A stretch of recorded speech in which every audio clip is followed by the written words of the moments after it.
nessa aula eu pensei em fugir um pouquinho do conteúdo programático e analisar uma questão atual, uma questão que está aparecendo diariamente nos jornais, que é o possível uso da cloroquina como um antiviral, podendo atuar em doentes que estão severamente graves em relação ao coronavírus.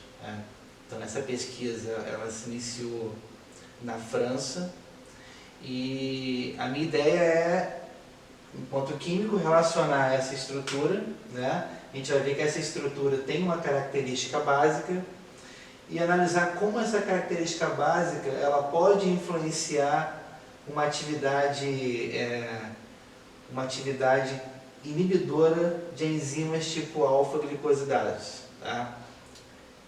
O vídeo é repleto de termos complicados, então não se apeguem muito aos termos, apesar de eles aparecerem em algum momento em alguma aula do Nicolas, em alguma aula minha ou do Bruno. Se apeguem a algumas partes que eu vou destacar, mas eu não posso fugir de alguns termos. Então vamos lá.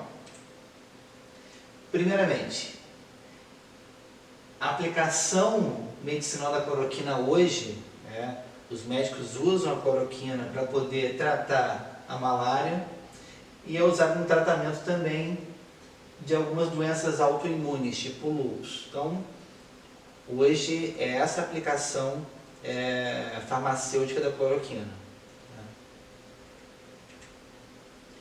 E o objetivo da aula é falar o seguinte: como uma substância que é utilizada no tratamento da malária, por exemplo, que é um protozoário, ele pode virar um antiviral. Por que a França escolheu a cloroquina como início de pesquisa como antiviral? Por que essa abordagem da França ela faz sentido? Por que não buscar algo completamente novo e partir de algo já existente? Então o objetivo da aula é responder essa pergunta: como que a ciência ela consegue encurtar caminhos sabendo muito em relação a algum assunto, nesse caso entendendo muito bem como que a cloroquina atua enquanto princípio ativo. Então, para isso, a gente vai passar rapidamente, lembrar o que é uma base orgânica, conseguir entender por que a cloroquina tem essa característica básica, analisar o que é essa enzima, o que é a glicosidase, como que a cloroquina, a partir dessa característica básica, ela pode atuar como inibidor de glicosidase, e como inibidor de glicosidase, aí sim entender como que ela pode, por que ela foi escolhida como um possível antiviral. Vamos lá, teoria ácido-base. A teoria de Arrhenius não ajuda a gente em nada. Segundo Arrhenius, base é um composto que em meio aquoso libera OH-. Então, para ser uma base de Arrhenius, o composto tem que ser solúvel em água. A cloroquina é uma molécula orgânica grande, apesar de ter grupos nitrogenados polares, não tem uma solubilidade tão alta assim em água e não tem essa hidroxila. Então eu não posso caracterizar a cloroquina como uma base de Arrhenius. Mas a gente vai ver que a gente pode caracterizar sim a cloroquina como uma base de Bronsted-Lowry ou como uma base de Lewis. Por quê? Segundo Bronsted-Lowry, base é qualquer composto que aceita um H+. E segundo Lewis, base é uma substância capaz de doar um par de elétron. E a cloroquina tem essas duas características, Na verdade elas se complementam, Um composto que tem um par de elétron livre é um composto que pode aceitar um H+, um hidrogênio carente de um elétron. Então pode estabelecer uma ligação covalente nesse ponto. Então a cloroquina tem 3 grupos nitrogenados. Cada grupo nitrogenado desse tem pares de elétrons livres. Então eu posso admitir que a cloroquina sim é uma excelente base de Lewis ou uma excelente base de Bronsted Lowry se estiver reagindo com algum ácido, com alguém capaz de liberar H+. Então, está aqui a cloroquina, e a gente já sabe que ela é sim uma base de Lewis, e a gente pode extrapolar esse conhecimento. Compostos nitrogenados são excelentes bases de Lewis. Só voltando aqui na química orgânica, eu tenho nitrogênio dentro de um anel aromático, e eu tenho aqui nitrogênios, amina terciária, amina secundária, dentro de uma cadeia carbônica não aromática. Olá, quem é essa glicosidase? Sabendo que a cloroquina é uma excelente base de Lewis, guarda esse conhecimento. Glicosidase é uma enzima responsável de quebrar a ligação glicosídica, é isso que a gente tem que saber. O que é a ligação glicosídica? Eu tenho um açúcar, tipo a glicose, eu tenho um açúcar, tipo a frutose, glicose e frutose se ligam, formando uma ligação glicosídica, uma ligação entre açúcares.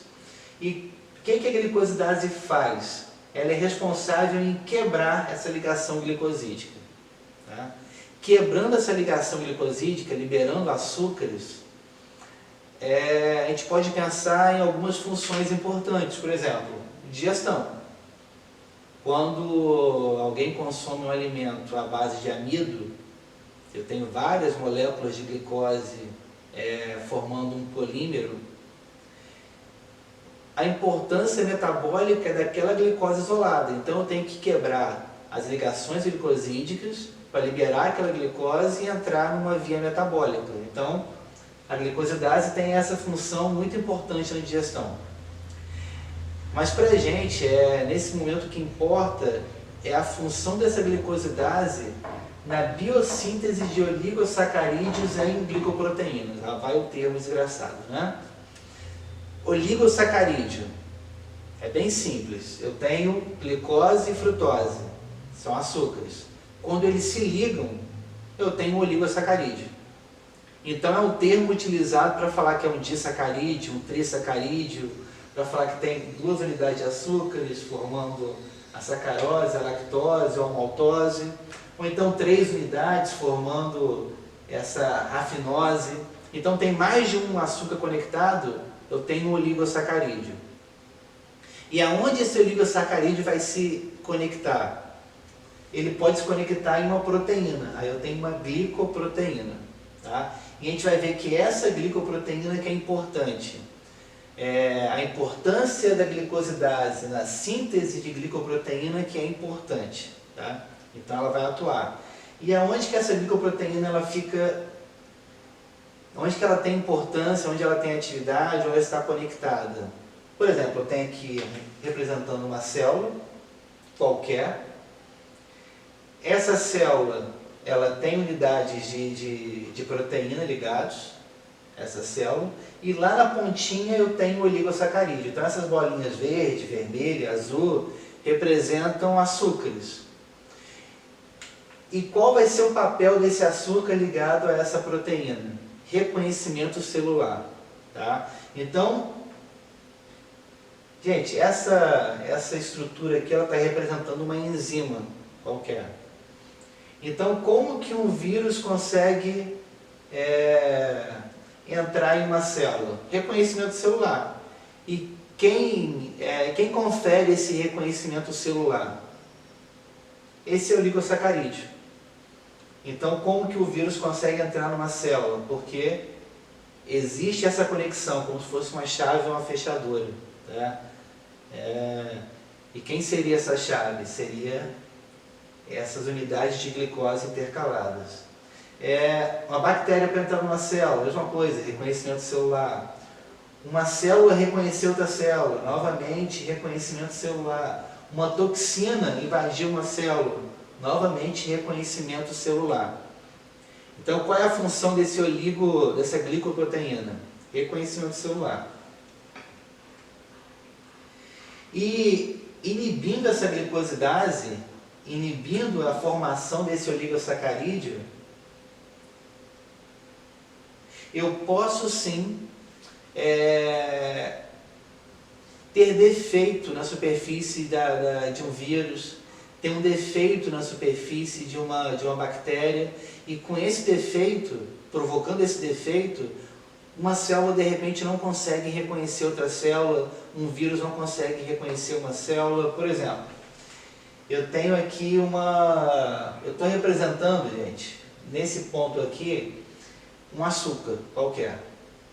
Então esse R seria qualquer açúcar, uma glicose, uma frutose, e aqui eu tenho açúcar, e aqui eu tenho estado de transição onde vai ocorrer a quebra desse açúcar. Então eu estou mostrando a atuação de uma glicosidase. Então eu quero entender a quebra dessa ligação, como que uma molécula ela pode atuar para inibir essa glicosidase, imitando o estado de transição. Então, compostos nitrogenados, como são excelentes bases de Lewis, elas podem receber um próton. Recebendo esse próton, elas vão imitar, ou seja, elas vão mimetizar o estado de transição da quebra da glicosidase.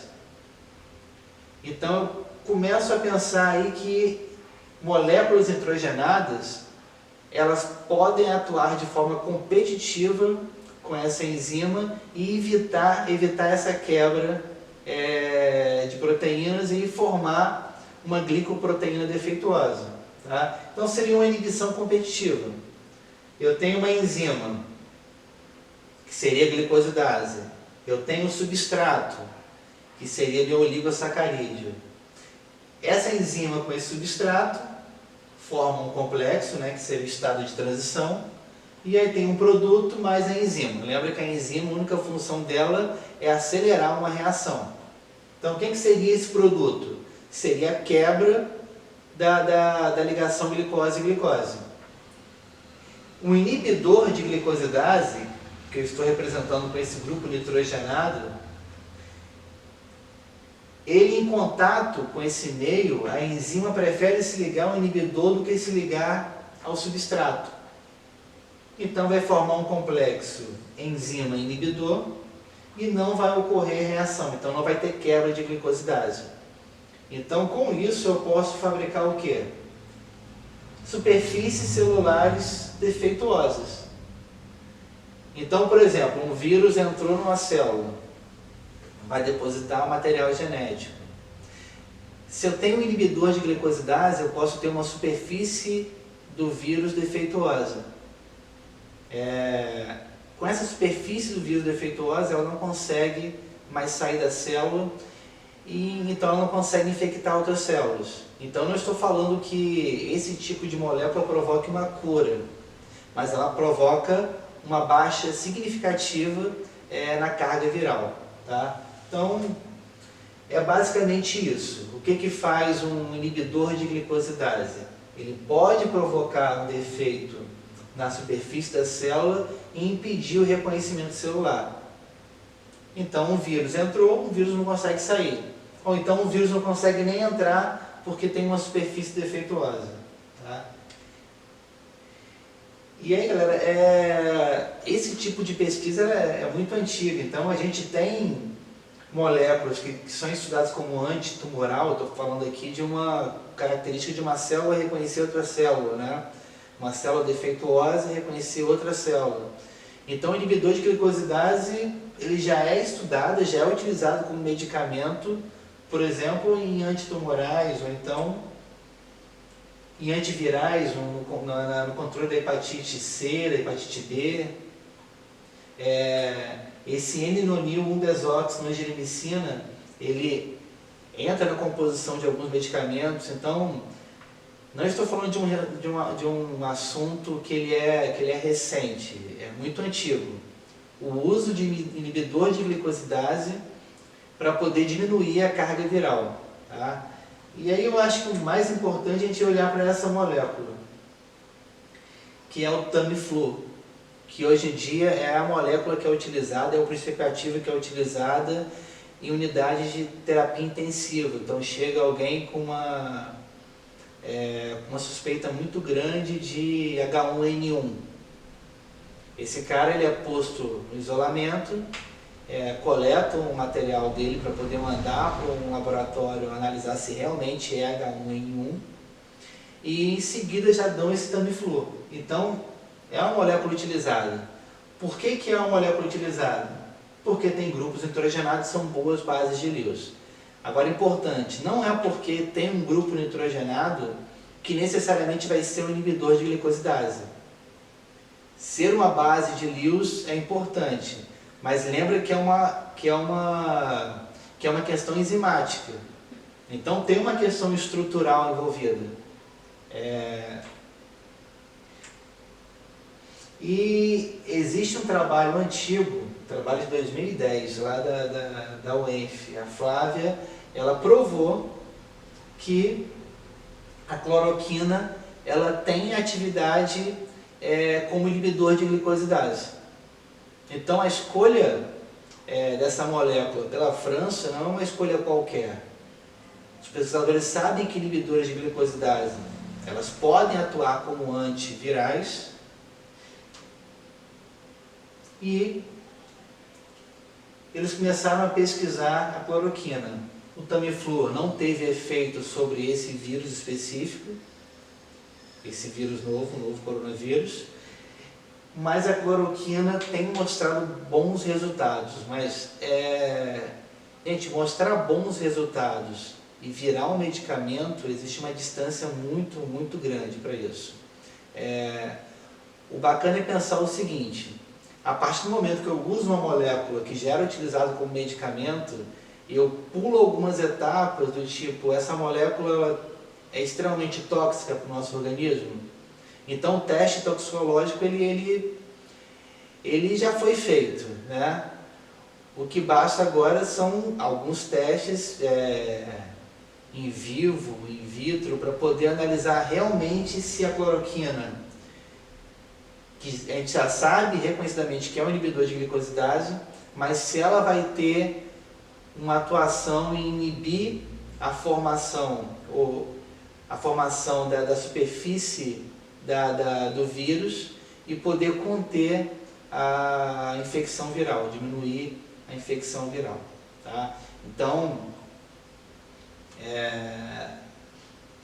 foi uma boa escolha, mas algo para virar um medicamento ele requer muito estudo. Às vezes, um ano ele é pouco para poder você caracterizar e fazer todos os testes necessários para uma molécula realmente virar um antiviral.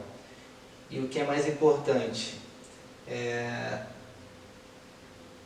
não é reconhecidamente um antiviral para a cloroquina, apesar de ter boas características para isso.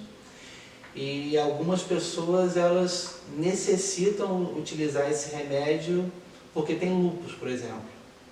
E existe um desabastecimento muito grande desse remédio em farmácias, então pessoas não estão encontrando esse medicamento em pessoas que realmente necessitam, tá bom?